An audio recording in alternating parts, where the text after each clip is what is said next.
한국 인구는 줄고 있거든요. 그렇지만 이제 가구 수는 늘어나니까요. 2039년에 피크다. 그래서 40년부터는 이게 정점에 도달해서 이제 떨어지는 거니까 총주택 수요량도 같이 감소할 거다라고 한 연구가 있습니다. 서울로 이제 진입하는 인구 수 중에 50% 가까이가 20, 30대입니다. 지방에서 유출되는 인구의 한 60% 가까이가 20, 30대거든요. 어떤 인구가 많이 넘어가고 아니냐에 따라서 시장이 많이 달라질 거다. 우리가 생각했던 것보다 수도권은 더 오래 가구수 증가를 맞을 수 있을 거라고 보고요. 근데 지방 같은 경우는 우리가 생각했던 것보다 상당히 빨리 지방 부동산 시장이 어려워질 거다.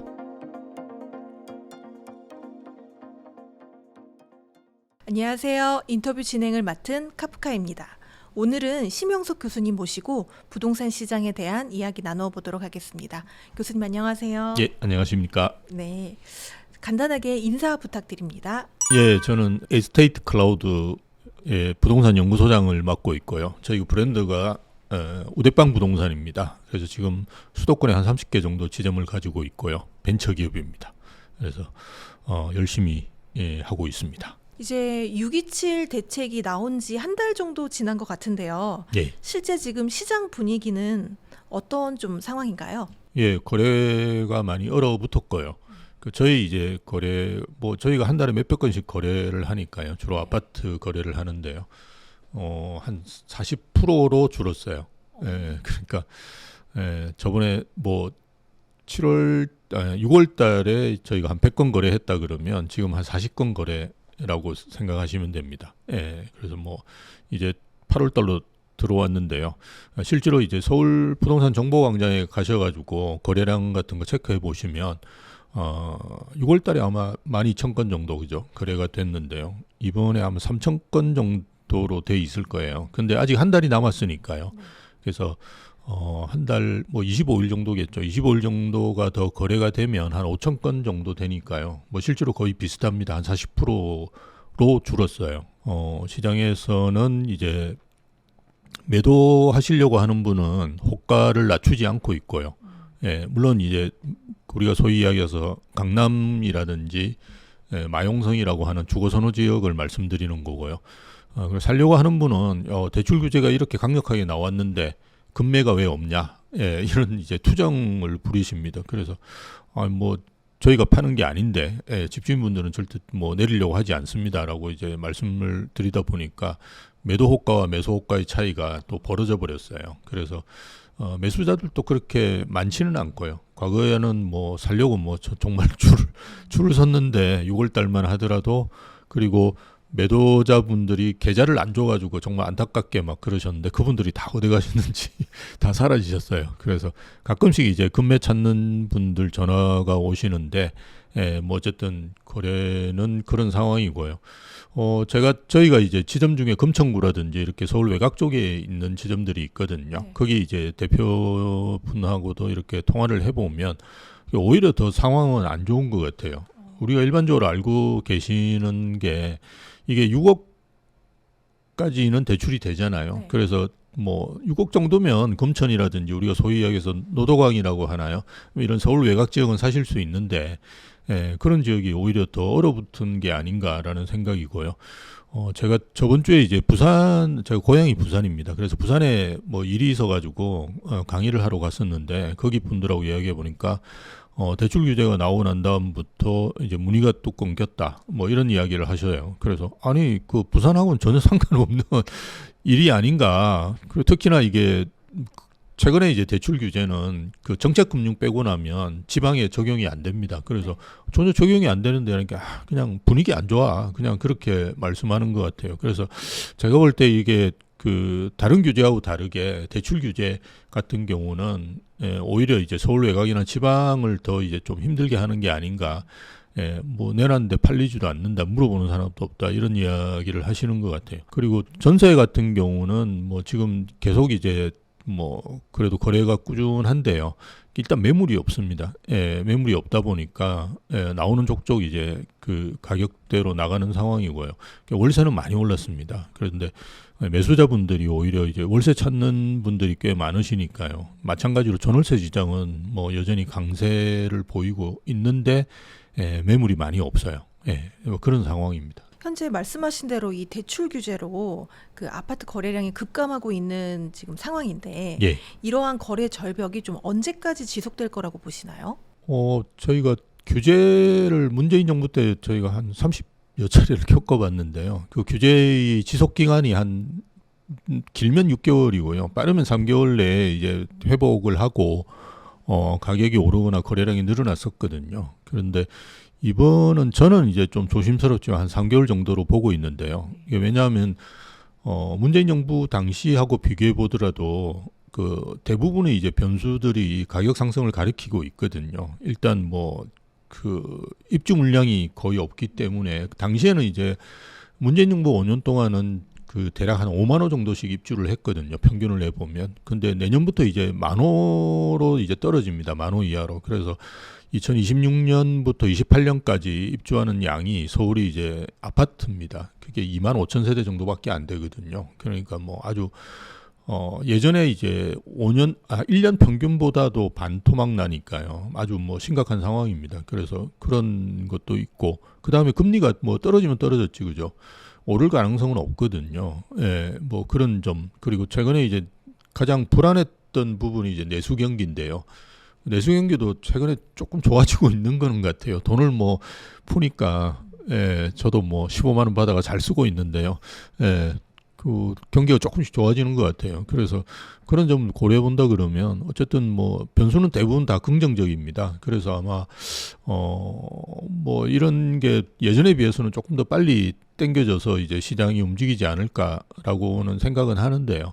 뭐 이제 추가 규제가 뭐가 나올지가 제일 이제 큰 변수인 것 같아요. 김윤덕 우리 장관께서 이제 임명되셨나요? 예, 장관께서 이제 그 청문회 때 말씀하신 것도 어쨌든 뭐 종합대책 같은 비슷한 걸 내놓겠다라는 말씀을 하셨으니까 그게 아무리 늦어도 이제 추석 전에는 나오겠죠. 그 대책에 어떤 게 담겨 있을지에 따라서 규제의 지속성이 어느 정도 갈 거냐 이게 이제 결정될 것 같아요. 그래서 그거 규제를 조금 더 주의 깊게 지켜봐야 되지 않을까 그렇게 봅니다. 사실 그 정부가 대출 규제에 약간 빈틈이라고 할 수 있는 사업자 대출까지도 막으면서 그렇죠. 이제 예. 투기 차단이라는 강력한 메시지를 주고 있는 상황인데 예. 앞으로 나올 규제 어떻게 좀 예상하세요? 저는 그 이번에 국정기획위원회인가 해서 그게 이제 그 예전에 인수위원회라고 생각하시면 됩니다. 예, 인수위원회인데 이게 뭐 인수기관이 없다 보니까 국정기획위원회라고 하셔가지고 진행을 했는데 그게 이제 마지막 그 이재명 대통령께 보고를 하고 제가 볼 때 정리를 한 걸로 알고 있습니다. 그리고 아마 바뀌어가지고 뭐 다른 이제 조직으로 된다고 하는데요.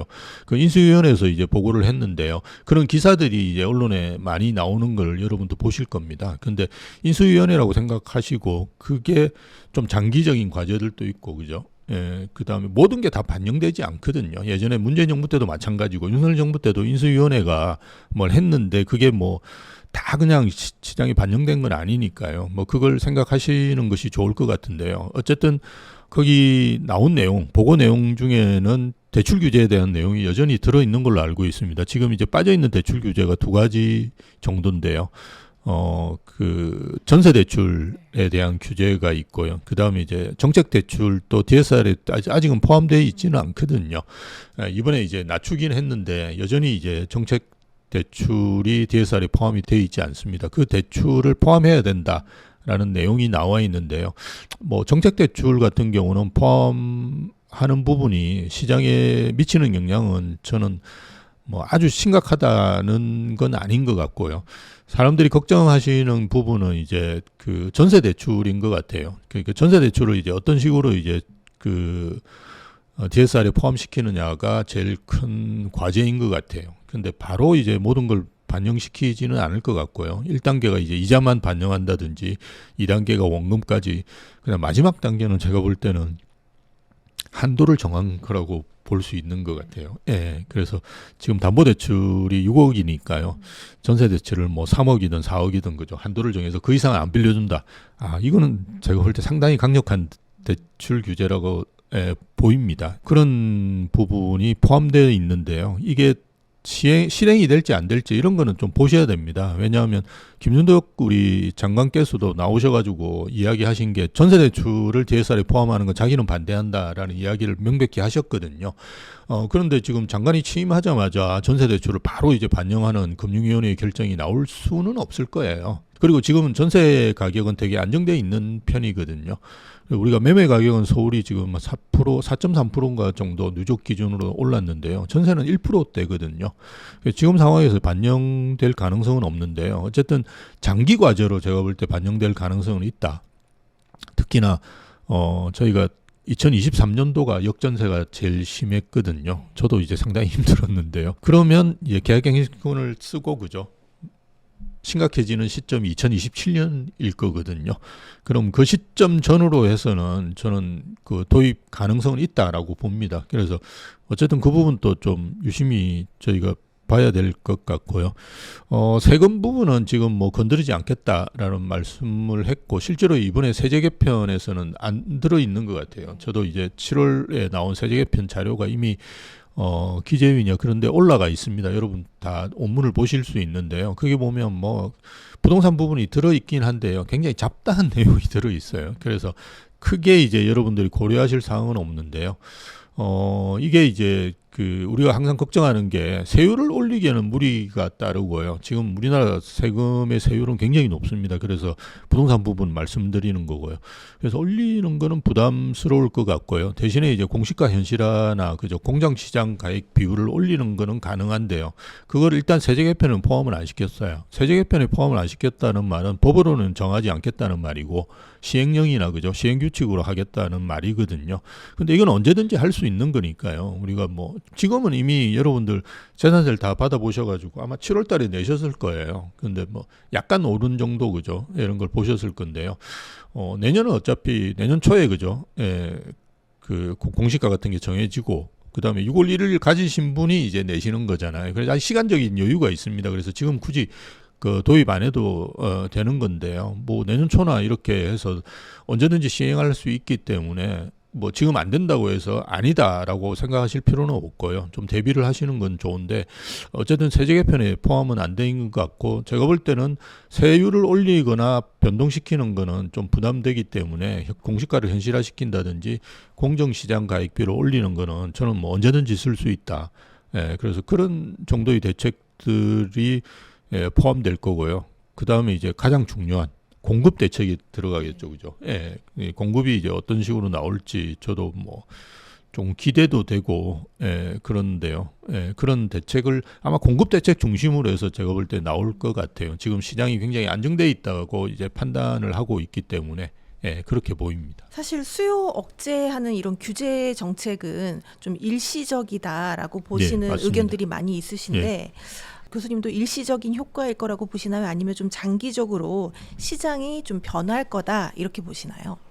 이번 규제에 대해서 이제 조금 이 정부를 지지하는 분들은 되게 굉장히 긍정적으로 생각하시는 것 같아요. 그러면서 야 지금까지 이렇게 하면 집값을 잡는데 왜 안 했느냐 뭐 이런 이야기들을 댓글들을 저도 많이 보거든요.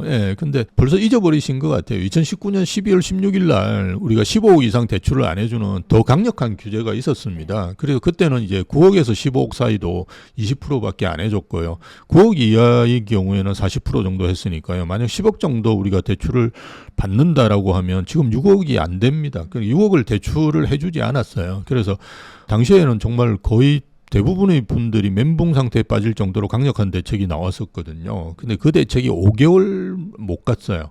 그래서 그 다음 해 5월 달부터 가격이 오르고 거래량이 늘어나면서 가격이 팍 뛰었거든요. 그래서 이렇게 너무 빨리 잊어버리시는 게 아닌가라는 생각은 듭니다. 그래서 뭐 이거는 상승 흐름은 일단은 꺾였다라고 볼 수는 있겠죠. 하지만 이게 뭐 저는 단기적이라고 보여지고요. 말씀드렸듯이 저는 이제 2019년 12월 16일 날 나온 대책으로 인한 영향하고 비교를 해보시는 게 가장 좋다라고 보는데요. 그때도 이제 한 달이 지난 시점이 이제 2020년 1월 20일이었는데요. 그때 이제 강남 3구가 다 마이너스로 돌아섰어요. 그러니까 지금은 우리가 상승폭이 줄은 건데요. 그때는 다 마이너스로 돌아섰어요. 그 전에 한 0.3%, 0.33% 정도 올라다가 송파구도 0.01% 마이너스로 돌아섰거든요. 예, 그런 상황이었는데 지금은 강남 전체적으로 보면 0.82%에서 0.2% 정도로 지금 상승폭이 줄었고요. 송파구 같은 경우도 한 0.8% 정도 오르다가 0.36까지인가 이렇게 상승폭이 떨어졌다가 다시 이제 0.43인가 그러니까 저저번 주에는 오히려 상승폭을 키웠어요. 그러다가 이번에는 0.41 정도 하니까 이게 느낌이 어떠냐 그러면 바닥을 다지고 있다라는 느낌을 보이거든요. 그래서 물론 이제 저희가 송파구 한 개만 봐서는 모든 걸 이제 알기는 힘든데요. 예, 어쨌든 강남이라든지 서울 전체적으로 보더라도 상승폭 하락폭이 조금씩 이제 줄어들고 있다라는 거를 보실 수 있습니다. 그래서 과거에 이제 거의 하락으로 전환되는 시점 한 달 후에 하고 비교를 해본다고 하더라도 지금 이제 그 규제에 대해서는 물론 이제 언론이라든지 방송에서는 굉장히 크게 이야기를 하지만 그 현장에서는 그렇게 크게 받아들이고 있지는 않다라고 보시는 게 맞습니다. 그래서 제가 앞에서도 말씀드렸듯이 뭐 호가를 낮춘다든지 이런 걸 집주인분들이 안 하시고 계시거든요. 물론 호가의 수준이 예전에는 뭐 한 기존에 최고가 거래되면 한 3억씩 막 이렇게 높여가지고 내놓았는데요. 지금은 한 1억 정도 높여가 내놓는 수준으로 호가는 많이 줄었지만 그렇다고 하더라도 기존에 거래됐던 최고가 대비해서 떨어진 가격을 내놓고 있지는 않아요. 근데 이제 그 유의하셔야 될 게 최근에 이제 댓글들 저도 이제 유심히 보는데요. 레미안 원베일리 같은 경우가 그죠? 72억까지 거래됐는데요. 최근에 나와 있는 매매 가격들을 보시면 한 50억대 거래가 매매 가격이 많이 나와 있습니다. 매물이. 그래서 다들 뭐 20억 떨어졌다고 그러면서 야 드디어 폭락한다라고 이야기하는데요. 호가 차이가 많습니다. 예, 레미안 원베일리는 앞에 이제 백이동 쪽에 있는 거는 정말 파노라마 뷰가 나오거든요. 그 매물은 거의 잘 안 나옵니다. 저희도 이제 나오면 저희도 그걸 매물을 잡기 위해서 정말 노력을 많이 하거든요. 근데 거의 안 나옵니다. 오히려 저 뒤쪽에 108동이라든지 이런 쪽이 매물들이 나오는데요. 그건 대부분 예전에도 50억대에 나왔던 매물들이에요. 그래서 매물의 호가 차이가 상당히 큽니다. 레미안 원베일리 좀 길쭉하거든요. 예, 아파트가. 그래서 뒤쪽에 있는 매물이냐, 뭐 층이냐, 향이냐에 따라서 차이가 많이 나오거든요. 실제로 그 72억 거래 전에 거래된 걸 보시면 57억 거래예요. 그래서 그걸 보고 막 폭락했다고 막 기뻐하시고 이러시면 안 되고요. 매물의 가격 차가 많이 있습니다. 그리고 또 하나 보셔야 될 건 최근에 이제 입주하는 있는 아파트 중에 해필 지금 입주해가지고 피해를 좀 보고 있는 거 메이플자이입니다. 네. 메이플자이가 3,000세대가 훌쩍 넘죠. 그러다 보니까 매물이 꽤 많이 나오는데요. 그 매물들은 실제로 가격이 조금씩 조정을 받아서 나오고 있습니다. 근데 그거는 입주장이니까요. 예, 입주장이기 때문에 그렇게 나오는 거라고 판단하셔야 되지. 내가 이제 전세를 받아서 그죠 잔금을 치려고 생각했던 집주인분들이 많거든요. 근데 그걸 지금 금지시켰잖아요. 예, 예. 그런 상황에서 이게 뭐 갑자기 그런 게 나타나니까 이가 뭐 집주인분들이 자금 조달 계획을 다시 짜야 되는데 그 전세 가격이 만만치가 않습니다. 거의 15억에서 20억 사이에 30평대도 막 그렇게 거래가 됐었거든요. 지금은 많이 떨어졌습니다. 네, 그런 상황에서 그걸 다시 자금 조달 계획을 세운다는 게 쉬운 일이 아니니까요. 그에 따라서 이제 매물들이 가격이 조정되고 있는 건데요. 뭐 그런 거기 때문에 뭐 특별히 뭐 가격이 크게 많이 떨어지는 건 아니다. 근데 뭐 어쨌든 저는 뭐 비슷한 생각을 계속 가지고 있습니다. 정부의 규제의 효과가 6개월을 안 가리기 때문에 뭐 그 정도 수준에서 가격이 뭐 조정받고 이러는 것들이 해소되지 않을까 뭐 그렇게 보고 있습니다. 이 하반기에 뭐 금리도 있고요. 또 유동성 부분도 있어서 많은 분들이 또 집값에 대한 전망이 조금 다르기는 하시던데 교수님께서는 하반기에 좀 집값 어떻게 전개될 거라고 보시나요? 예, 뭐 지금은 비수기고요. 또 하반기로 가면 어쨌든 뭐 그 은행에서 그죠 대출 영업을 열심히 안 합니다. 특히나 지금 정부에서 막 감독하고 이러는 상황에서 은행에서 열심히 하면 또 불려가거든요. 그러니까 은행장도 불려가는 거 되게 싫어합니다. 뭐 새파란 친구한테 막 열심히 합시다 이런 이야기 듣고 싫어하거든요. 그래서 그런 거를 되도록이면 안 하려고 할 거예요. 그 은행에서 대출 영업 열심히 안 하면 자연스럽게 대출이 많이 일어나지 않으면서 거래도 줄고 그죠. 그래서 하반기는 아마 조용히 갈 가능성이 저는 있다고 봐요. 물론 이제 가격이 이제 상승폭이 키워진다고 하더라도 거래가 많이 일어나고 이러지는 않을 거예요. 그래서 항상 보면 상반기에 거래가 많고 하반기에 거래가 좀 줄어드는 이런 패턴들을 계속 가지고 가거든요. 그래서 뭐 그렇게 가지 않을까라고 생각하는데 연말쯤 되면 말씀드렸듯이 한 6개월 정도 그죠? 지나고 나면 이거 별거 아니네 이런 생각을 가지시는 집주인이나 매수자분도 야 이거 사야 되는 거 아니냐 뭐 가격이 계속 안 떨어지니까요. 예, 그런 식으로 하면서 또 거래가 조금씩 이루어지겠죠. 그리고 내년 초에 되면 어쨌든 또 은행에서 그죠 대출 영업을 또 다시 해야 되거든요. 우리나라 은행이라는 게 예대 마진을 먹고 사는 거기 때문에 대출 영업을 안 하면 은행이 수익을 낼 수가 없습니다. 그래서 또 다시 뭐 이렇게 대출 영업을 한다면 조금 이제 시장은 다시 살아날 가능성이 크고요. 뭐 그렇게 보시는 게 제가 볼 때 합리적이지 않을까 그렇게 봅니다. 올해 연말에서 내년 초에 조금 다시 시장이 살아날 거라고 보시는 거죠? 예, 올해 말 정도 되면 거래가 좀 다시 회복되지 않을까. 물론 이제 가격이 상승폭을 키우는 거는 그보다 좀 빠르게 올 거예요. 그렇다고 하더라도 거래가 하반기에 많이 일어나기는 쉽지는 않을 거다. 왜냐하면 은행이 이제 대출 규제를 계속하고 있는 상황에서 가격이나 거래들이 늘어나기는 쉽지는 않거든요. 예, 그렇게 봅니다. 최근에 전세 매물 감소와 월세가 좀 전환되는 게 속도가 좀 빨라졌다. 이런 이야기들이 좀 많이 나오면서 우려가 커지고 있는데요. 예. 현장에서 보시는 좀 서울 및 수도권 아파트의 전세 시장 분위기는 좀 어떤가요? 전세 시장은 사실은 굉장히 불안해요. 불안하다는 말이 우리가 천세대 아파트가 있으면 한두 개 정도 나오거든요. 네. 예, 그래서 아마 장기적으로 가더라도 전세는 굉장히 줄어들면서 제가 볼 때 굉장히 고급 그 임대차 시장으로 바뀌지 않을까라는 생각을 하는데요. 어쨌든 전세 매물이 일단 많지는 않습니다. 그리고 찾는 분도 요새는 좀 줄었긴 해요. 예, 그렇지만 여전히 찾는 분들은 꽤 있거든요.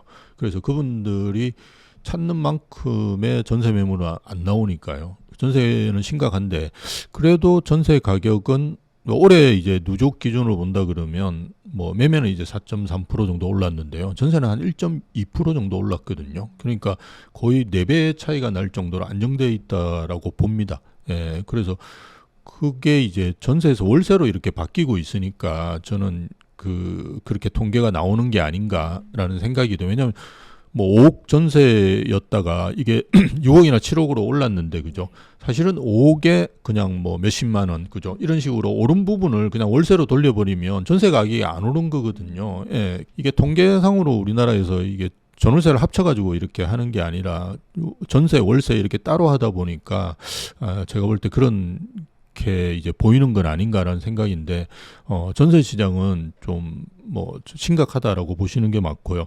그래서 평균 전세 가격으로 우리가 보면 그 서울이 이제 전세 가격이 5억 4천인가 정도 1년 전에 그랬는데요. 지금 5억 7천인가 5억 8천 정도 돼요.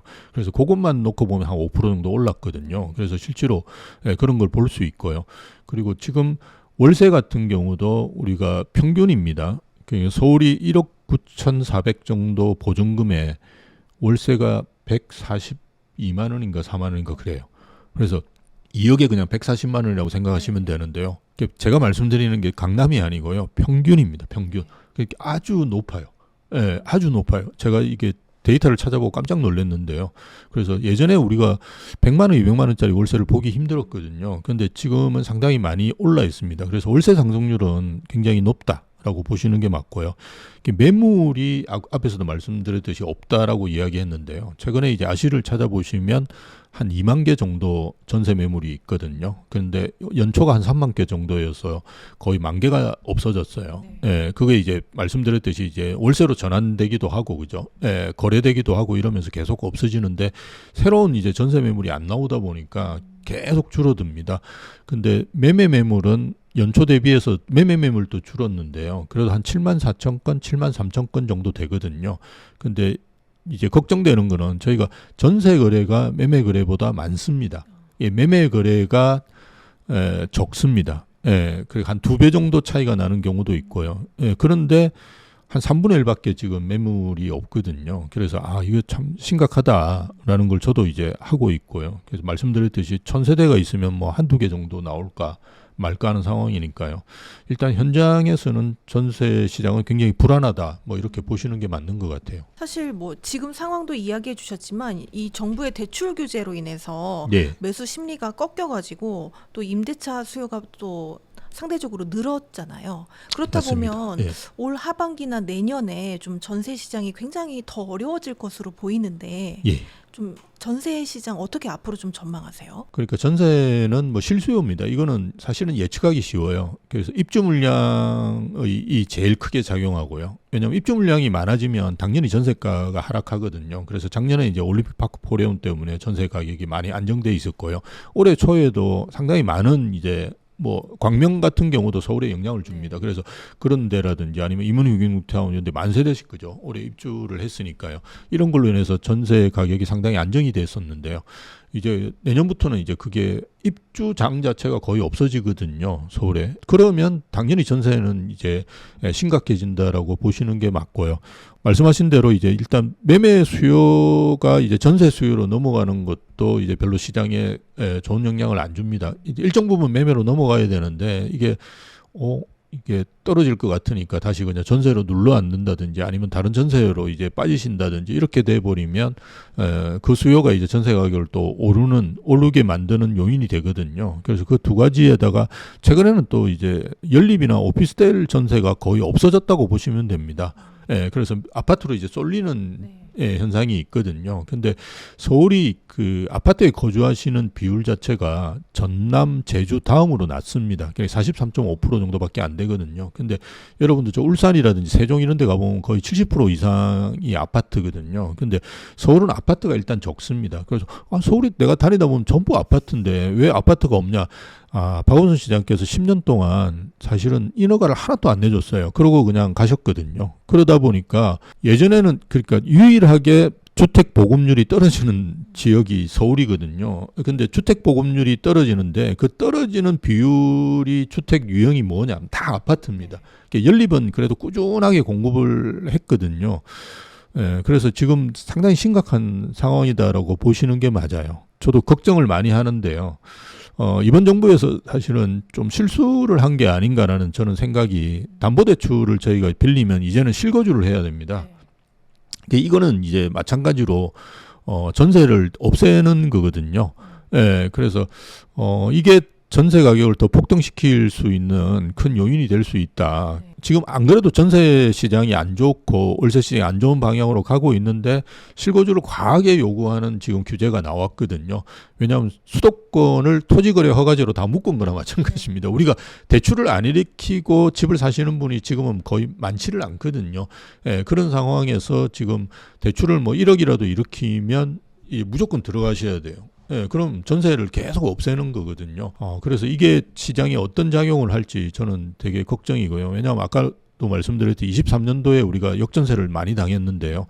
27년도가 저는 전세 가격 피크라고 봅니다. 당분간. 왜냐하면 계약갱신 청구를 쓰고 그죠. 4년 후니까 그때 되면 아마 전세가 23년도에 비하면 한 2배는 올랐을 거고요. 지금 그 예전에 23년도에 비하면 한 1.5배 정도 올랐습니다. 그게 너무 많이 역전세가 됐고요. 그게 어느 정도 정상 가격이 회복되고 또 올랐잖아요. 그래서 한 1.5배 정도라고 보시면 되는데요. 아마 2027년 되면 거의 한 2배 정도 될 거예요. 그럼 이분들은 전세로 가기도 힘들고요. 매매도 아마 예측하기로는 조금은 더 올랐지 않았을까라고 보거든요. 그러면 정말 이제 멘붕이 시장이 오거든요. 굉장히 불안한 시장이 오는데 전세를 없애는 실거주 요건을 강화한 규제들이 나왔기 때문에 저는 걱정입니다. 27년에 전세 시장이 가장 좀 불안정하겠네요. 예, 맞습니다. 지금 그건 예측이 가능하니까요. 우리가 매매 가격이 오를지 안 오를지는 사실은 뭐 맞추는 건 거의 신의 영역입니다. 사실은. 근데 우리가 여러 변수를 가지고 그냥 추정만 하는 건데요. 그 전세는 4년 후에 딱 나오거든요. 근데 4년 전에 그래도 좀 높은 가격이었고 정상적인 가격이었냐를 보면 되는데요. 2023년도에 가장 심각했어요. 역전세가. 그래서 뭐 임대 시장을 해보시는 분은 아시겠지만 그때 이제 돈을 돌려줬거든요. 집주인분들이 대부분. 그런 상황에서 지금 벼르고 있거든요. 그런 상황에 2027년 때 오면 전세 가격을 상당히 많이 올릴 겁니다. 그런데 좀 걱정되는 거는 그걸 막을 수 있는 방법이 없잖아요. 그럼 정부에서 개입하겠죠. 전세 대출 같은 규제를 하거나 아니면 저는 제일 걱정되는 게 계획갱신 청구권을 한 번 더 연장한다든지 그죠? 그런 거를 할 수밖에 없는 상황이 올 거예요. 그렇게 되면 시장의 왜곡을 더욱더 심각하게 만들 건데요. 뭐 어쨌든 그 예측해 볼 수 있는 그 단계라고 봅니다. 예. 이렇게 전세 대란이 오면은 이 전세 가격이 상승하면서 매매 가격에도 영향을 줄 거라고 보시나요? 예, 뭐 매매 가격에 영향을 주는데요. 과거와 같이 직접적인 영향은 사실은 조금 낮아졌다라고 보시는 게 맞고요. 왜냐하면 과거에는 전세가 대부분 자기 자본이었거든요. 그래서 내 거였어요. 왜냐하면 전세 대출을 아예 안 해줬었습니다. 예전에 그 대출 해준 지 한 10년 정도밖에 안 됩니다. 지금은 굉장히 그 제가 이제 임대를 놔봐도요. 그 전세 대출을 가지고 들어오시는 분이 많거든요. 예, 그래서 그런 분들이 대출을 일으키시는 걸 한 10년 정도밖에 안 됐다고 보시면 됩니다. 과거에는 이제 안 빌려줬어요. 근데 지금은 이제 대부분 전세 대출을 끼고 이제 들어오시니까요. 뭐 적든 많든. 그래서 바로 이제 그 매매로 넘어가기가 쉽지 않은 상황이고요. 예전엔 그 10억 아파트면 한 6억 정도를 전세를 끼고 그렇게 6억을 현금을 들고 계시는 분입니다. 그래서 이런 분들이 10억 그 매매로 넘어가는 거는 대출 조금만 받고 자기 또 뭐 다른 자금들도 있으시거든요. 그래서 금방 넘어가십니다. 에이 뭐 집 사야 되겠네 이러면서 넘어가면 되는데 지금은 이제 그게 안 된다. 대신에 이제 무주택자분들이 이제 저희가 상담을 해보면 오르는 것 같다가 사야 되겠다 이런 생각을 하시는 분들이 많거든요. 근데 말씀드렸듯이 이제 그 역전세 나고 난 다음에 2년, 뭐 4년 이렇게 도래되는 시기가 오거든요. 그렇다 그러면 그분들이 이제 매매로 이제 전환되는 수요는 분명히 있고요. 지금은 이제 갈아타기 수요가 제일 많습니다. 갈아타기 수요가 제일 많은데 갈아타기 수요에 이제 그분들이 같이 합쳐진다 그러면 상당히 큰 수요가 될 수 있고요. 여기다가 이제 정부에서 갭 투자를 사실은 조장하는 실거주 의무를 많이 했어요. 우리가 그 갭 투자를 못 한다고 알고 계시는 분은 잘못 알고 계신 거고요. 저희가 입주하는 아파트가 지금 제일 피해를 보거든요. 그게 이제 전세를 받아서 이제 잔금을 치는 걸 못 하니까요. 근데 이미 갭이 있는 상품을 사는 거는 문제가 없거든요. 그래서 저희가 예전에 거래를 해보면 갭이 있는 상품, 즉 전세를 끼고 있는 상품은 그 가격이 낮았어요. 그러니까 실거주 수요가 지금은 많습니다. 그래서 들어오려고 실수요뿐만이 아니라 실거주 수요가 많거든요. 그래서 들어오려고 하는데 안 되니까 이제 그 아예 그냥 다른 상품을 취하고 이렇게 했는데요. 지금은 갭이 있는 상품은 괜찮거든요. 그냥 들어갈 수가 있으니까. 그래서 오히려 지금 가격대가 큰 차이 없이 지금 진행이 됩니다. 그래서 뭐 어떤 면에서 보면 정부에서 이제 갭 투자를 조장하는 느낌도 드는데요. 어쨌든 지금 상황은 뭐 그런 방향으로 흘러가는 것 같아요. 2025년 하반기에 이제 전세 계약 기간 만료를 앞둔 분들이 있을 것 같은데 예. 그럼 이분들은 좀 어떤 전략을 취하면 좋을지 임차인과 임대인의 그 각각의 상황에 따라서 조언을 해주신다면요? 임차인은 뭐 저는 집 사는 게 제일 좋다라고 보는데요. 지금 우리가 과거 경험을 가지고 이제 계속 말씀을 드리면 어쨌든 좌파 정부가 집권을 하면 가격이 오르는 경우가 많습니다. 그거는 이제 규제를 많이 하기 때문에 그렇습니다. 물론 이제 그 시장 상황 자체도 오를 상황들이 해필 또 많이 이제 있거든요. 이번에도 이재명 정부 들어왔어도 보면 걔가 말씀드렸듯이 뭐 입주 물량도 없고 뭐 그 금리도 떨어질 가능성이 있고 그죠. 그리고 지금 내수 경기도 안 좋았는데 계속 돈을 풀고 있으니까요. 뭐 이런 긍정적인 상황이 많다면 집값은 오를 가능성이 크거든요. 그래서 뭐 저는 그 구입하시는 게 또 지금은 또 조정기 느낌이 있잖아요. 그럴 때는 물론 강남이나 이런 지역은 가격 조정을 안 해주시겠지만 서울 외곽이나 뭐 수도권 쪽에 가보시면 그런 집주인분들이 가격 조정도 해주시고 그죠. 좋은 층, 좋은 향을 또 사실 수 있으니까요. 저는 뭐 지금 선택하시는 것도 굉장히 좋다라고 보는데요.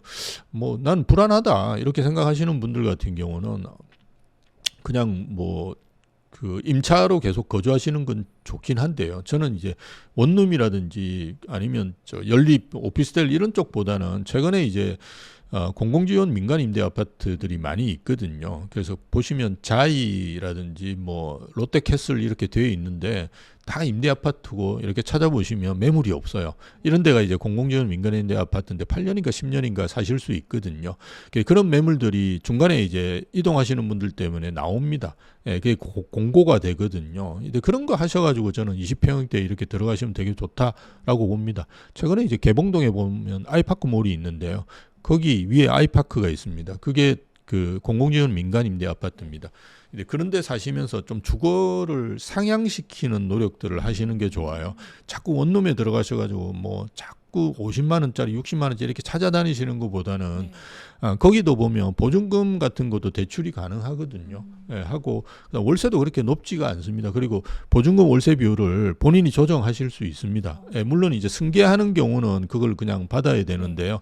대부분이 보면 보증금이 좀 낮고 월세를 해서 이제 그렇게 하시거든요. 그래서 뭐 그런 거를 하시는 거는 저는 좋다라고 봅니다. 그리고 아마 이재명 정부에서도 그런 좀 그 집을 마련할 수 있는 그런 대안들을 좀 내놓을 거예요. 그래서 저축 그 비슷하게 해서 뭐 10억인데 1억만 해서 그죠? 예, 우리가 지분형이라고 하는데 그게 좀 말이 어렵다 보니까 저축으로 해서 한다 뭐 이런 식으로 이제 뭐 하는데 그런 상품들이 있으면 저는 뭐 적극적으로 이렇게 하셔가지고 좀 하는 게 좋지 않느냐.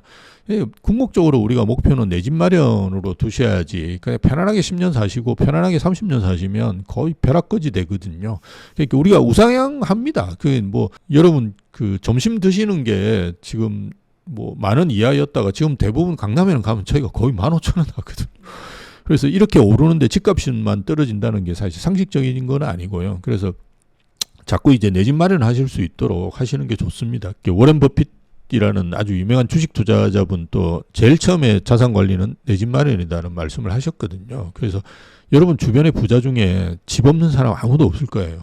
그러니까 일단 집을 마련하는 게 부자들이 제일 먼저 하는 겁니다. 그래서 그런 거 이것저것 신경 쓰시면서 고민하시지 말고 그냥 내 집 마련하시는 게 좋기 때문에 그걸 이제 다양하게 하실 수 있는 방법이 있으니까 그걸 찾아가시는 게 제일 좋고요. 임대인분들은 말씀드렸듯이 2027년도가 피크가 될 가능성이 크거든요. 그래서 거기에 맞춰가지고 자기 뭐 그거를 조정하시는 게 저는 맞다라고 보고요. 예, 그래서 그걸 한번 겪고 이제 다음에 본인이 뭐 그 판다든지 그죠? 왜냐하면 어쨌든 지금 추세가 갭을 끼고 매입하는 것도 크게 무리가 없는 시장으로 가고 있기 때문에 근데 갭이 높으면 높을수록 잘 팔리거든요. 네. 그래서 그런 거를 맞추셔가지고 이렇게 매도하시는데 도움을 받으시든지 아니면 이제 또 집주인이 그죠?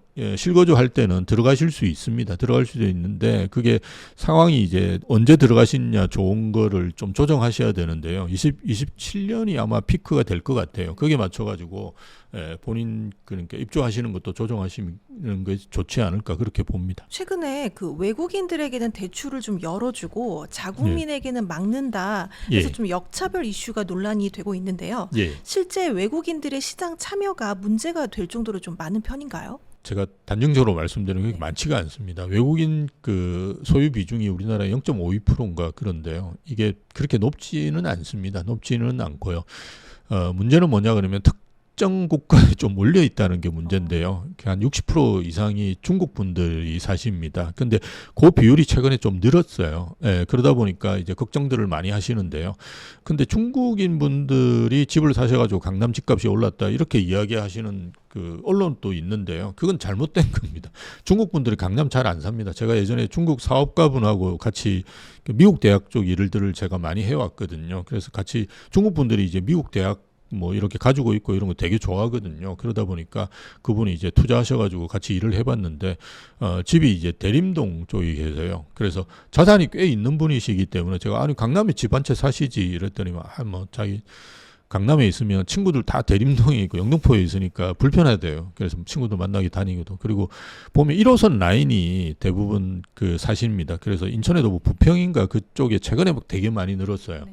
그것도 보면 1호선 라인 쪽이기 때문에 이분들이 샀다고 해서 집값이 올랐다 이런 건 아닌데요. 근데 중국 분들은 조금 제가 봐도 좀 문제가 있는 게 뭐냐 그러면 본인들이 사시면 다음에 팔 때 중국 분들한테만 팝니다.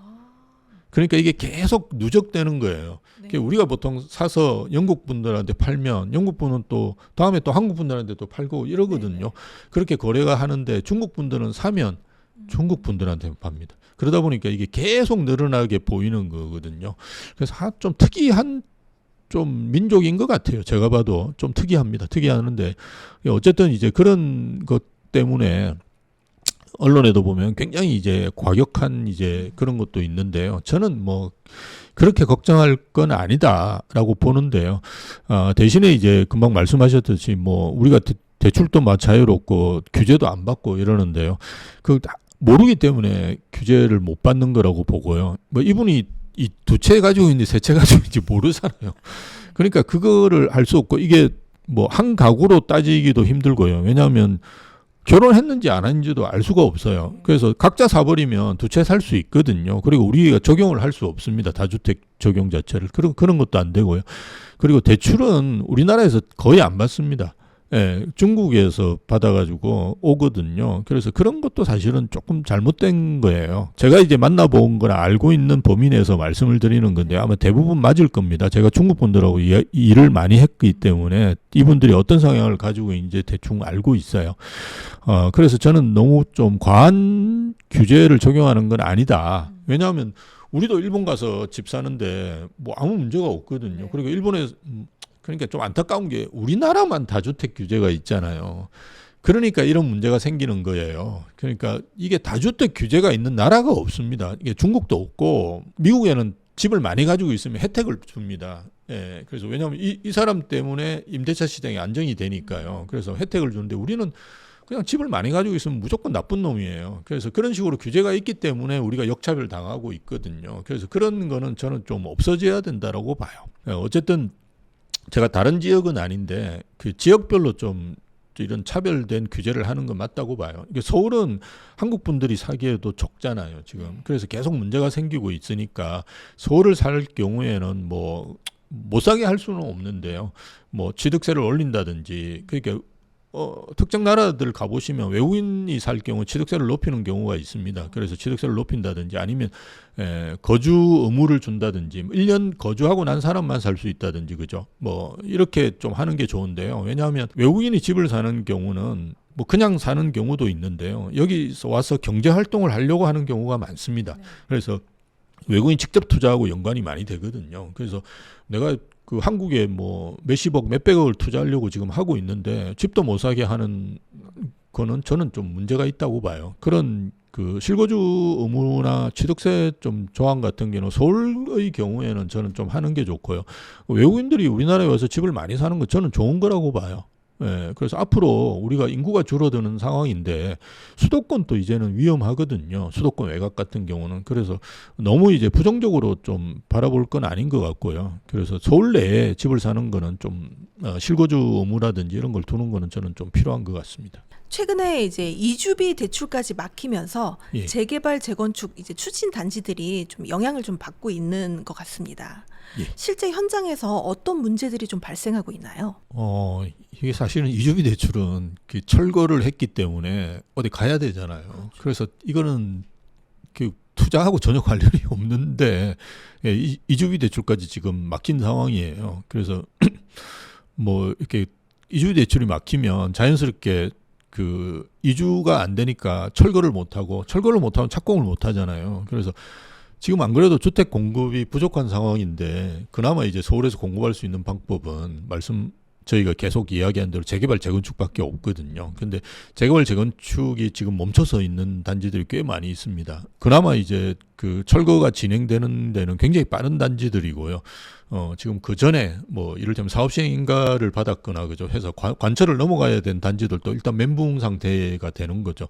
그래서 이거는 공급에 아주 심각한 영향을 주기 때문에 뭔가 그래서 서울시도 이걸 계속 그 금융위원회에 그 정책 제안을 하는 걸로 알고 있습니다. 이건 좀 다른 거다. 근데 금융위원회 그 위원장이 그때 그 국회에 나오셔가지고 이야기하는데 이주비 대출이라는 것 자체를 이해를 잘 못해요.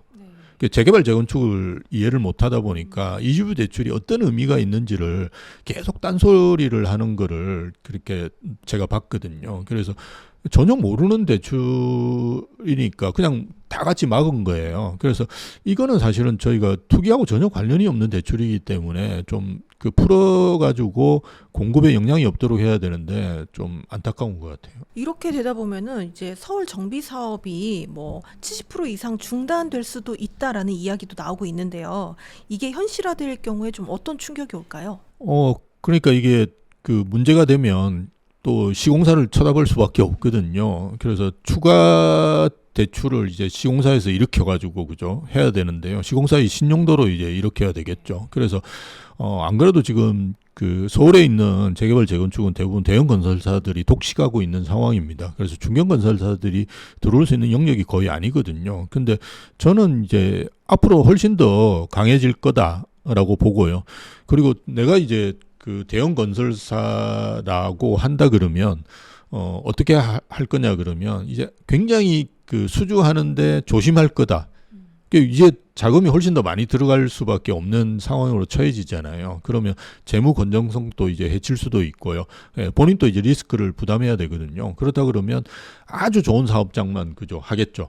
예, 그러면 뭐 아주 좋은 사업장이라는 게 우리가 소위 이야기하는 강남이라든지 아니면 마용성 이런 지역일 수밖에 없지 않습니까? 그런 지역은 안 그래도 괜찮은 지역인데 재개발 재건축도 굉장히 잘 되는 상황이 올 수 있거든요. 그래서 이거는 또 문제가 뭐냐 그러면 그 양극화를 굉장히 가중시키는 요인으로도 작용할 수 있습니다. 그래서 저는 이제 좀 이게 공급을 어쨌든 열심히 해야 되는 지금 상황인데 공급을 막을 수도 있고 그리고 좀 이재명 정부 같은 경우는 양극화를 좀 해소해야 되는 과제를 또 안고 있거든요. 지금 문재인 정부가 출범할 때 우리가 5분위 배율이라 그래가지고 그 상위 20%의 아파트와 하위 20%의 아파트 가격 차이가 4.7배였어요. 그런데 지금은 12배 정도 되거든요. 이게 정말 아무것도 안 했는데 이것만 지금 많이 벌어진 거거든요. 그 말은 뭐냐면 하위 20% 아파트는 거의 안 올랐는데 상위 20% 아파트는 엄청나게 많이 올랐다는 말인데요. 이걸 더 가중시킨다는 거는 지금 제가 봐도 좀 위험합니다. 그래서 어느 정도 이제는 우리가 키 맞추기라고 그러잖아요. 예, 그래서 하위에 있는 아파트들도 이제 좀 따라가야 되는데요. 지금 상승률을 보면 그 올해까지 누적된 상승률을 보면 송파구나 이런 데는 한 11% 12% 올랐는데요. 지금 노도강 이런 지역들은 0%대거든요. 상승률이. 근데 안 그래도 이제 그 송파구라든지 강남구 이런 데들은 3, 40억 하는 아파트가 10%씩 막 오르면 정말 3억씩 5억씩 막 이렇게 오르는 건데요. 안 그래도 낮은 아파트인데 아예 오르지도 않으니까 이건 정말 그 양극화를 심각하게 초래할 수 있거든요. 그래서 이런 여러 가지 문제가 발생할 수 있습니다. 공급도 안 되고 양극화를 초래할 수 있으니까요. 그래서 좀 이건 정부 차원에서 저는 좀 다르게 생각해야 될 부분이 있는 게 아닌가 그렇게 봅니다. 예. 사실 김윤덕 장관이 예. 그 재개발 재건축을 좀 신속하게 추진할 수 있게 하겠다 이런 말을 했었는데 맞습니다. 여기에 대한 좀 추가적인 대책이 나올 가능성에 대해서는 어떻게 보세요? 저는 이제 좀 안타까운 게 재개발 재건축을 뭐 그 추진하겠다라는 이야기를 했지만 지금 하고 있는 거를 보면 반대로 하고 있거든요. 그리고 우리가 항상 걱정하는 게 재건축 초과이익 환수제 이런 거가 지금 뭐 평균을 내보더라도 한 1억이 넘고요. 제가 어떤 대전에 있는 지역은 제가 봤는데 2억 5천인데도 있어요. 그래서 이게 길어지면 예전에는 이제 추진위원회인데 그나마 이제 좀 조합 설립으로 바뀐다 보니까 좀 줄어들었는데요. 조합 설립하고 진행이 잘 안 된 데들이 지방이 많습니다. 보면 이런 데들은 한 20년 동안 해온 거예요. 그러다 보니까 재건축 초과이익 환수가 뭐 2억이 훌쩍 넘는 데들이 있거든요. 그럼 지방은 거의 못합니다. 이렇게 돼버리면. 그래서 이런 것들을 좀 안 해야 되는데 그리고 말씀드렸듯이 뭐 이렇게 대출 같은 경우 유지비 대출을 막는다든지 그죠? 이런 것도 마찬가지로 이게 재건축을 하자는 말인지 하지 말자는 말인지 그죠? 예. 그래서 저는 그 좀 생각을 그 공급을 하겠다라고 한다 그러면 이런 규제를 안 하시는 게 맞는데 지금은 이제 반대로 가는 게 되게 많다. 이제는 정책을 뭐 내가 뭐 200만 호를 건설하겠습니다. 이런 건 아무 의미가 없거든요. 우리가 그 문재인 정부 때도 뭐 그렇게 많이 속았고 또 윤석열 정부도 속았지 않습니까? 저희가 문재인 정부가 한 200만 호 하겠다 그랬고 윤석열 정부는 또 250만 호 하겠다고 했는데 아무것도 안 하고 그냥 나갔잖아요. 그래서 지금은 이제 그런 뭔가 선전성 구호를 하는 게 아니라 현장에 들어가서 그죠 세밀한 걸 이제 봐야 되는데 사실은 재개발 재건축은 물론 정부가 하는 건 아닙니다. 뭐 지방 정부가 하는 거죠. 서울시에서 이제 그죠 하는 거라고 보시면 되는데 이게 잘 될 수 있도록 뭔가 틀을 만들어 줘야 되는데 오히려 이제 반대로 가고 있는 거죠. 그리고 우리가 1기 신도시 같은 경우도 지금 선도지구를 지정해서 하고 있는데요. 이게 원래 그 계획대로라 그러면 내년에 이주하고 내후년도에 착공해야 됩니다. 근데 이걸 된다고 생각하는 분은 아무도 아무도 안 계세요. 그 중에 이제 크게 작용하는 게 뭐냐면 공공기업입니다. 그리고 최근에 이제 나왔는데 분당만 해도 8조 8천억을 뺏어갈 거라고 하는데요. 한 단지만 해도 1조씩 뺏어간다고 그러면 이건 안 하란 말이나 마찬가지거든요. 그러니까 뭔가 이렇게 엄청난 이득이 있기 때문에 내가 뭐 그걸 이익을 환수해야 되겠다 이런 생각을 계속 가지는데요. 그런 생각을 계속 가지면 가질수록 아마 재개발 재건축은 진행되기가 힘들 거예요. 그럼 뭐 공급 부족하면 가격이 더 오르겠죠. 그걸 막아놓는 거는 그 단기적으로는 할 수는 있겠지만 장기적으로 하기가 힘들거든요. 그래서 이게 공급이 좀 될 수 있도록 서울은 이제 재개발 재건축 아니고는 방법이 없습니다. 그래서 그런 것들을 좀 하는 것이 필요하지 않을까 저는 봅니다. 사실 이제 부동산 가격이 하락할 것이다라고 이야기하시는 분들은 대부분 인구 감소나 노령화로 부동산 수요 절벽이 올 것이다 이렇게 보시는 분들이 많으신데 이 인구 구조가 부동산에 좀 영향을 미칠 수 있는 시기 언제쯤으로 보는 게 좀 맞을까요? 한반도 미래인구연구원인가 하는 데가 있는데요. 예, 거기서 우리 한성대 이용만 교수님이라고 저희 선배님이 계신데요. 예, 그분한테 맡겨가지고 연구한 자료가 있습니다. 그래서 그분이 2039년 또 우리가 인구는 지금 뭐 한국 인구는 줄고 있거든요. 예, 그렇지만 이제 가구 수는 늘어나니까요. 예, 1인 가구 이런 게 많이 늘어납니다. 그래서 2039년에 피크다. 그래서 40년부터는 이게 정점에 도달해서 이제 떨어지는 거니까 총주택 수요랑 또 같이 감소할 거다라고 한 연구가 있습니다. 그래서 뭐 그걸 참조하시는 게 저는 맞는데요. 단 하나 이제 생각하셔야 될 게 뭐냐 그러면 지역에 따라서는 상당히 다를 거다. 예, 그래서 수도권은 더 길게 갈 거다. 뭐 직접적으로 예측은 안 하셨어요. 예, 근데 제가 볼 때는 뭐 45년, 50년 또 갈 수가 있고요. 그러니까 정점에 도달하는 시기가 지방은 더 빨리 올 거다. 예, 저는 뭐 30 몇 년이면 지방은 그렇게 올 수도 있다. 그리고 더 큰 문제는 서울로 이제 진입하는 인구수 중에 50% 가까이가 20, 30대입니다. 예, 그리고 지방에서 유출되는 인구의 한 60% 가까이가 20, 30대거든요. 그렇다 그러면 우리가 수요의 범위라고 그러는데요. 어떤 인구가 많이 넘어가고 아니냐에 따라서 시장이 많이 달라질 거다. 그런데 우리가 생각했던 것보다 수도권은 더 오래 그 가구수 증가를 맞을 수 있을 거라고 보고요.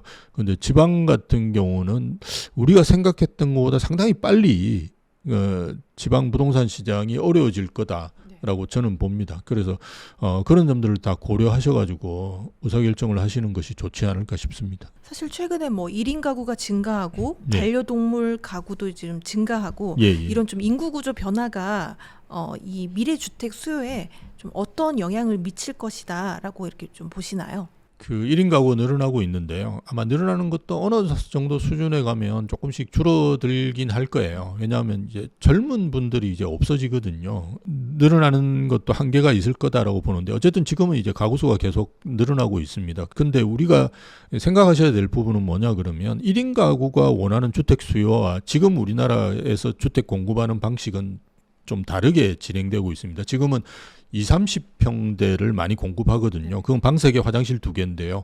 물론 뭐 방 3개, 화장실 2개 1인 가구가 사셔도 별 문제는 없습니다. 근데 최근에 유튜브 같은 거 보시면 1인 가구가 살고 있는 것들만 찍어가지고 보여주는 데가 꽤 있거든요. 저도 이제 되게 재밌게 보고 있는데요. 그런데 보면 대부분 이제 그 원룸이나 아니면 방 하나 방 정도에 사시거든요. 예, 그래서 그런 이제 체제로 저는 조금 바뀌어야 된다.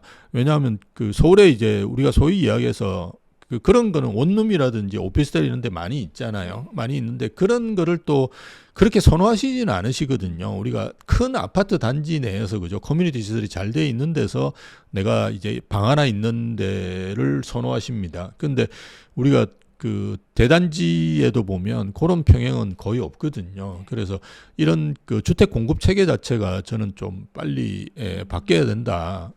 그렇게 해야지 그 수요를 좀 흡수할 수 있지. 나중에 어차피 우리가 그 공실의 문제를 겪게 되는데요. 뭐 대형 평형만 공실이 올 거냐? 저는 그렇지 않다고 봐요. 30평형 때도 앞으로는 공실이 올 거다. 왜냐하면 1인 가구, 2인 가구 체제로 딱 바뀌어 있는데 그 30평형 때도 되게 크거든요. 가보시면 여러분 서울은 그래도 방 3개, 화장실 2개로 30평대가 구성이 돼 있는데요. 서울 외곽으로 가보시면 방 4개를 지금은 만듭니다. 대부분. 그리고 화장실 2개를 만들거든요. 그러면 방 2개는 늘릴 수밖에 없어요. 둘이 사시면. 예, 그런 상황으로 오기 때문에 어차피 20평대로 넘어가고 20평대보다 더 적은 평수로 넘어가거든요. 그래서 우리가 어떤 유튜버 보시면 한국 분들은 큰 걸 좋아하기 때문에 30평대가 계속 좋아질 거다고 이야기하는데 절대 그렇지 않습니다. 그거는 그분들이 잘못 알고 계시는 거예요. 제가 이제 주거선호지역 가셔가지고 이렇게 20평대가 평당 가격이 높은지 30평대가 평당 가격이 높은지 보시면 됩니다. 20평대가 제일 높습니다. 그리고 제일 먼저 이제 그 우리가 보통 1억이라고 이야기하는 요즘은 이제 평당가 1억 되는 데가 주거선호지역 중에 많은데요. 최근에 성수동 같은 경우도 그 서울숲 아이파크 리버포렌가 하는 아파트가 지주택입니다. 네. 그게 평당가 1억을 넘겼어요. 근데 제일 먼저 넘기는 데가 어디냐면 20평대입니다. 25평이 25억을 넘어섰어요. 그 다음에 이제 34평이 33억 몇천으로 아직까지 아마 못 넘긴 걸로 제가 알고 있습니다. 그래서 제일 먼저 넘기고 제일 가격이 높은 데는 20평대입니다. 왜 그러냐? 평당가가 높으니까 당연히 20평대가 가격이 높죠. 근데 지방 가보시면 30평대가 아니라 40평대가 오히려 높은 데들도 있습니다. 가보면 거기는 이제 평당가 자체가 낮다 보니까 또 이제 뭐 말씀한 대로 한국 분들이 큰 거 좋아하거든요. 그러니까 돈 되면 큰 거에 사는 게 좋죠. 그런데 방 하나가 몇 억씩 되는 아파트에 내가 크게 살겠습니까? 예, 그렇게 살기는 힘들어요. 다들 그렇게 자산이 있는 게 아니기 때문에. 그래서 이런 소형 평형대로 빠르게 이제 그렇게 돼야 된다라고 보고요. 또 하나는 그 우리가 1인 가구 중에 제일 많은 가구 어떤 연령대의 가구냐 그러면 60대 이상 가구입니다. 60대 이상이 사시는데 두 분이 오래 사시면 좋긴 한데 안타깝게도 보면 남자가 빨리 죽습니다. 그래서 대략 한 5년, 6년 빨리 죽는데요. 그 연령 차이로 본다 그러면 한 10년 미리 돌아가신다고 생각하시면 돼요. 그래서 연상하고 결혼하시는 게 제일 좋긴 해요. 근데 어쨌든 지금 대부분의 노인분들은 한 4살이나 이렇게 차이가 나서 결혼하시거든요. 근데 남자분들이 먼저 돌아가시다 보면 여자분들이 혼자 사는 경우가 많습니다. 이게 예전에는 그런 분들이 많지는 않았어요. 왜냐하면 합가를 하거든요. 그래서 자제분들이 모십니다. 예. 근데 지금은 절대 안 모시거든요. 그래서 자기 살기도 바쁜데 그 며느리가 같이 살려고 하겠습니까? 그래서 이제 혼자서 이게 뚝 떨어져서 사시는 분이 계신데 이게 굉장히 심각합니다. 나중에는 일본도 마찬가지로 그 부모를 모시지 않습니다. 그리고 일본은 우리보다도 조금 더 서양화되어 있습니다. 그래서 결혼하기 전에 이미 고등학교 졸업하면 다 나가 삽니다. 예, 그런 상황, 일본은 또 열도가 굉장히 넓기도 하고요.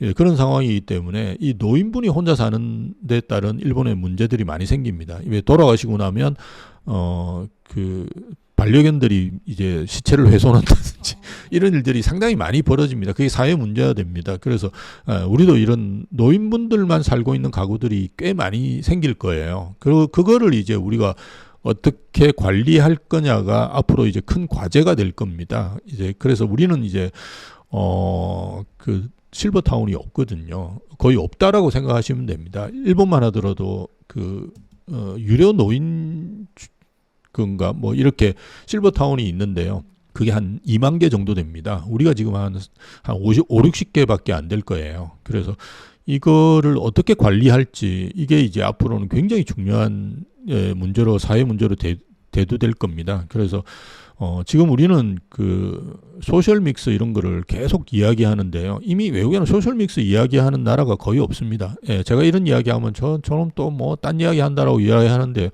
어쨌든 그 일본 지금 외국에서는 어떤 이야기를 하느냐 하면 에이지 믹스라고 그래가지고 젊은 층과 노인들을 이제 결합시키는 방식. 그래서 일본의 실버타운 같은 경우는 한 20-30% 비율로 젊은 분들을 드립니다. 예, 그런 실버타운이 인기가 제일 있습니다. 노인분들이 더 많은 돈을 지급하고 오고 젊은 분들은 오히려 적은 금액을 지급하고 들어오거든요. 그러더라도 이제 에이지 믹스를 시켜놓으면 국가 비용이 떨어집니다. 예, 건강을 더 돌보게 되고 그리고 젊은 분들이 왔다 갔다 하는 걸 되게 좋아하시거든요. 그 노인분은 노인하고 같이 사는 걸 싫어합니다. 젊은 분들 보는 걸 되게 좋아합니다. 그래서 그걸 어떻게 섞어낼 수 있느냐를 지금 계속 고민해야 됩니다. 그래서 일본에 우리나라의 LH와 비슷한 UR이라고 하는 데가 있는데요. 여기서는 이제 일촌 직계 좀비속이 근처에 살면 이렇게 뭐 1km라고 이제 범위를 정해가지고 근처에 살면 월세를 깎아줘요. 여기 아무것도 안 하는데 근처에 살기만 하면 깎아줍니다. 근데 근처에 살면 도움을 서로 주거든요. 병원 갈 때 뭐 자제분들이 같이 간다든지 아니면 이제 자제분들 애들 봐야 되는데 그죠? 예, 그리고 노인분한테 맡겨놓고 뭐 계속 보라 그러면 실례지만 잠깐은 그 손자 보는 거 좋아하시지 않습니까? 그래서 그런 식으로 되기 때문에 사회적 비용이 절감되거든요. 그거를 안 하면 지금 외국에는 노인분들이 이렇게 병원 가는 거를 케어해주는 서비스가 있습니다. 그 비용이 굉장히 커요. 2, 30만 원씩 이렇게 한 번에 나가가지고 케어를 해주거든요. 예, 그런 비용을 줄일 수가 있는 겁니다. 그러니까 사회 전체적으로 비용이 줄어드는 부분이 있거든요. 그래서 우리가 제가 뭐 반려견은 잘 모르겠고요. 이렇게 1인 가구가 증가하는 부분에서는 우리가 좀 고민해야 될 부분, 주택 유형도 그죠 달라져야 되고, 그리고 노인 1인 가구 증가하는 부분에 있어 가지고는 정부에서도 미리 좀 대비를 해야 되는 측면이 있는데 저 전혀 생각 안 하는 것 같아요. 그러니까 실버타운은 실버타운대로 있고, 역세권 청년주택은 또 역세권 청년주택으로 있고, 이렇게 되어버리면 나중에 젊은 분 케어하기도 힘들고요. 히키고모리 이래가지고 집에서 안 나옵니다. 나중에 되면. 이렇게 노인분 케어하기도 지금 힘든 이런 상황들이 계속 벌어지고 있는 것 같아요. 그래서 이걸 합칠 수 있는 방안들을 지금부터 좀 고민하는 게 좋을 것 같습니다. 그렇다면 2025년 하반기 그리고 네. 26년 상반기 뭐 여러 가지 부동산 이 방법이 있는데 청약, 재개발, 매매 중에서 가장 좀 유력한 좀 인기 있을 것 같은 포지션은 무엇이라고 보시나요? 다 하시는 게 좋은데요. 예, 이렇게 어떤 분 보면 실제로 이제 청약만 계속 하시는 분 계시고요. 예, 금매만 찾으러 다니시는 분 계시고, 아니면 재개발 재건축 그죠? 이런 쪽 투자 많이 하시는 분들 계세요. 그러니까 재건축은 이제 좀 비싸니까요. 재개발 지분 같은 거 이렇게 미리 사셔가지고 투자하시는 분도 꽤 계시는 것 같아요. 근데 저는 이걸 뭐 따로 하시는 거는 아닌 것 같고요. 청약도 계속 청약 통장을 가지시면서 계속 그 청약에 도전해 보시는 게 좋고요. 뭐 올해도 진짜 그 로또 청약들이 많이 나올 거거든요. 그래서 뭐 확실하지는 않은데요. 아마 그 DH 클래스트라고 해서 반포주공 1단지 그죠? 1주구, 2주구, 4주구 했는데 5,000세대인데 아마 2,500세대 정도가 나올 거예요. 이건 무조건 하시는 게 좋습니다. 하면 아마 시세 차익이 이건 20억이 넘을 거예요. 지금 주변 시세가 30평대가 50억 하고 있으니까요. 그래서 이런 거 무조건. 그리고 용산에 아세아 아파트라고 있습니다. 이게 좀 부영해서 하는 거라서 좀 안타깝긴 한데요. 여기도 아마 20억대 정도에 나올 건데요. 주변에 거의 평당 1억이거든요. 그래서 뭐 이런 것들은 무조건 청약을 같이 이제 병행하시면서 그죠 하시는 게 좋고, 금매도 이제 계속 본인들이 좋아하시는 단지들 몇 개를 정해놓고 그죠 지금 계속 이제 찾아간다든지 전화로 해서 물어보고, 거기 이제 일단 중개사분하고 친하게 지내시는 게 좋습니다. 그래서 그 중개사분들이 뭐가 금매가 나왔을 때 가장 먼저 전화할 사람이 되는 게 제일 좋거든요. 그래서 갈 때마다 이렇게 뭐 이게 아이스 아메리카노로도 하나 갖다 주시고 이렇게 하셔야지, 그냥 가서 계속 물어보는 안 되시고요. 이제 그런 것도 계속 하시면서 금매를 찾으실 수 있도록 그 체계나 시스템들을 만드시는 게 되게 중요하고요. 재개발 이런 것도 저는 뭐 아주 권해드립니다. 그래서 지금 제가 최근에 본 것도 가련 1구역인가 하는 것도 그 연신내역에서 가깝습니다. 그런 데들도 지금 관처해가지고 철거 전이거든요. 곧 아마 분양할 겁니다. 철거하고 있을 겁니다. 그래서 곧 분양할 건데 이런 단지들은 아직도 저렴해요. 뭐 프리미엄까지 다 치고 분양까지 쳐도 9억대인 것 같아요. 근데 제가 볼 때 그 분양가는 15억 넘을 거예요. 일반 분양 나오는 거는 최소 15억 넘게 나올 겁니다. 그럼 지금 벌써 안전마진이 5, 6억이 되지 않습니까? 그러니까 이런 거는 지금 단계에서는 그런 데가 가격이 안 오릅니다. 이렇게 안 오르고 계속 갈 거예요. 그죠? 이런 데들은 서울의 주거선호 지역하고 좀 다르기 때문에 계속 눌려 있거든요. 지금과 같은 상황에서는. 그런데 가셔가지고 그런 거 매입하시면 정말 좋거든요. 그래서 이걸 그냥 병행해서 내한테 제일 맞고, 그죠? 나는 뭐 지금은 안 들어가도 되고 나중에 뭐 한 3, 4년 있다가 그냥 입주하면 된다 이러면 지금 재개발 투자하시는 게 좋고요. 난 지금 들어가야 된다 그럼 금매 사셔야 될 거고요. 뭐 지금 분양권 같은 게 난 좋다 그러면 2, 3년 정도만 있으면 들어가실 수 있는 그런 분양권을 사시는 것도 좋고, 이게 본인 상황에 맞는 상품을 저는 고르시면 된다라고 봐요. 그 대신에 이제 그 세 가지 방법 중에 가장 좋은 거를 그죠 제일 안전 마진이 많은 거, 우리가 보통 안전 마진이라고 이야기하는데 안전 마진이 제일 많은 상품을 이제 고르시는 것이 가장 좋지 않을까 싶습니다. 예. 잘 모르시는 분들은 교수님께 예. 연락해서 이렇게 자문을 구해도 되는 거죠? 예. 아마 밑에 저희가 그 댓글 같은 데 달아 놓을 건데요. 저희가 상담 같은 것도 하고요. 자문 같은 것도 하니까요. 언제든지 연락 주셔가지고, 저희는 거래까지도 다 가능합니다. 그러니까 언제든지 부탁하시면 도움 드릴 수 있을 것 같습니다. 오늘 소중한 시간 내주셔서 너무 감사드립니다. 마지막으로 성공의 진심인 구독자분들께 한 말씀 부탁드립니다. 아직도 오셔가지고 하는 말씀이 집값 떨어지면 어떡합니까? 이 이야기를 계속 하시는데요. 단 하나만의 변수만 가지고 판단하시면 될 것 같아요. 내년에도 분양가가 오를까? 대부분의 분들이 내년에도 분양가가 오른다고 생각하시는 분이 많습니다. 당연히 내년에도 저는 분양가가 오를 거라고 봅니다. 자재비가 지금 많이 안정화되어 있는데 뭐 이런 이야기 하시는 분이 계신데요. 인건비는 계속 오르고요. 그리고 규제가 계속 강화됩니다. 그래서 환경이라든지 안전에 대한 규제가 계속 강화되고요. 최근에는 제로 에너지 건축물인가 뭐 그 법이 또 통과됐거든요. 그거는 업계에서는 한 20% 정도 분양가를 올린다라는 요인이 된다라고 이야기합니다. 근데 그 LH에서는 5% 10%밖에 안 된다 이야기했는데 벌써 그것만 해도 엄청나게 오르는 거거든요. 그래서 앞으로 규제는 계속 강화될 가능성이 큽니다. 공사 현장에서 이제 돌아가시는 분들도 많고 이러다 보니까 그런 점을 고려해 본다 그러면 내년에도 분양가가 오를 가능성이 크기 때문에 분양가가 오르는데 집값이 떨어진다. 그건 생각하기가 힘들거든요. 상식이 아닙니다. 그래서 그 점을 이렇게 판단해 보시고 집 한 채 사시는 내 집 마련은 빨리 하시는 게 저는 좋지 않을까 싶습니다. 네, 오늘 감사드립니다. 네, 감사합니다.